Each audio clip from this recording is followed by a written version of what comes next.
आगामी फरवरी में global AI impact summit Bharat में होगा। माननीय प्रधानमंत्री श्री नरेंद्र मोदी जी ने जिस तरह से दुनिया भर में भारत को टेक्नोलॉजी के एक बड़े हब की तरह स्थापित किया है, उसी के तहत एआई का इम्पैक्ट समिट पहले जो यूके, साउथ कोरिया और फ्रांस में हुआ था, वो इस बार भारत में हो रहा है। इसके तैयारियों के स्वरूप में जैसे G20 में देश के सभी प्रदेशों में G20 के रीजनल समिट किए गए थे, वैसे ही एआई इम्पैक्ट समिट के भी रीजनल एआई इम्पैक्ट समिट सभी प्रदेशों में किए जा रहे हैं। हाल ही में मेघालय में, उड़ीसा में कई जगह हुए हैं और आज राजस्थान में एआई का रीजनल समिट अभी संपन्न हुआ है। इस कार्यक्रम के दौरान स्टेट की एआई इम्पैक्ट पॉलिसी, राजस्थान की एआई पॉलिसी, साथ ही साथ टेक्नोलॉजी के साथ युवा जुड़ पाए और एक नए स्किलिंग के कार्यक्रम का भी उद्घाटन हुआ है। एआई का स्किल नौजवानों को मिले, युवाओं को मिले और एआई सीख के अपने जीवन में प्रयोग कर पाए और विशेषकर जो लघु उद्योग हैं वो सब अपने जीवन में, वो सब अपने कार्य में अगर एआई का उपयोग करके प्रोडक्टिविटी को बढ़ाते हैं तो उसका लाभ उनको मिलेगा।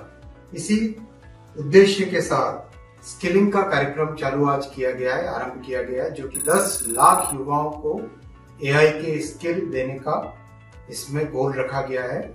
आगामी 1 वर्ष के अंदर अंदर इस गोल को पूरा किया जाएगा और 10 लाख नौजवानों को, युवाओं को और छोटे उद्यमियों को एआई के स्किल्स दिए जाएंगे। साथ ही साथ जिस तरह से माननीय प्रधानमंत्री जी ने टेक्नोलॉजी को डेमोक्रेटाइज करने का संकल्प लिया है, उसी के माध्यम से एआई मिशन में बहुत ही महत्वपूर्ण 38,000 एआई के जीपीयूज यानी उनके कंप्यूटर्स आज सभी को उपलब्ध कराए गए, जो कि बहुत कम कीमत में सभी को एआई की फैसिलिटी आज मिल पाए।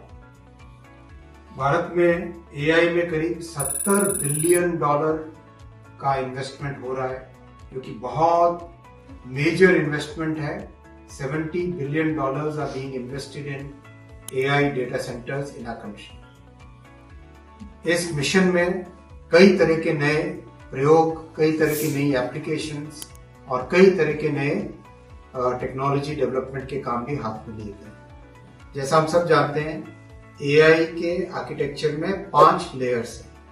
सबसे टॉप लेयर है एप्लीकेशन लेयर। एप्लीकेशन के लिए भारत की सभी आईटी कंपनीज को साथ जोड़कर उनको एआई के यूज के लिए, एआई की एप्लीकेशंस को डेवलप करने के लिए, इंडस्ट्री में एआई का उपयोग कैसे बढ़े, उसके लिए तैयार करने का काम बहुत तेजी से चल रहा है और अच्छी सफलता उसमें मिली है। एआई में हायरिंग करीब 33% की ग्रोथ है एआई हायरिंग में। एआई में जो रोजगार मिल रहा है उसमें करीब 33% की एनुअल ग्रोथ है। दूसरा जो लेयर है वो मॉडल्स का लेयर है।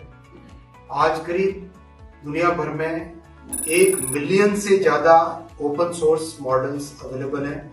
बहुत सारे मॉडल्स को उपयोग करके उनसे कैसे प्रोडक्टिविटी को बढ़ाएं, ये देश में बहुत तेजी से इसका काम चल रहा है। सेमीकंडक्टर है तीसरा लेयर, चिप्स का, उसमें भी बहुत तेजी से प्रोग्रेस हो रही है। डेटा सेंटर्स में $70 बिलियन, जो कि 4th लेयर है इस आर्किटेक्चर का, उसमें $70 बिलियन का इन्वेस्टमेंट आ रहा है। और एनर्जी, आने वाला युग एआई का युग है। एआई के युग में एनर्जी बहुत क्रिटिकल रोल प्ले करेगी, बहुत इंपॉर्टेंट रोल प्ले करेगी। इसीलिए माननीय प्रधानमंत्री जी ने न्यूक्लियर एनर्जी को एक बहुत ओपन, ट्रांसपेरेंट तरीके से एक उसकी ओपननेस लाए शांति बिल के माध्यम से, जिससे कि न्यूक्लियर एनर्जी एआई के लिए एक बड़ा एनर्जी का सोर्स बने। तो इस तरह से 5 लेयर्स एआई स्टैक के, और 5 लेयर्स पे एक साथ काम चल रहा है।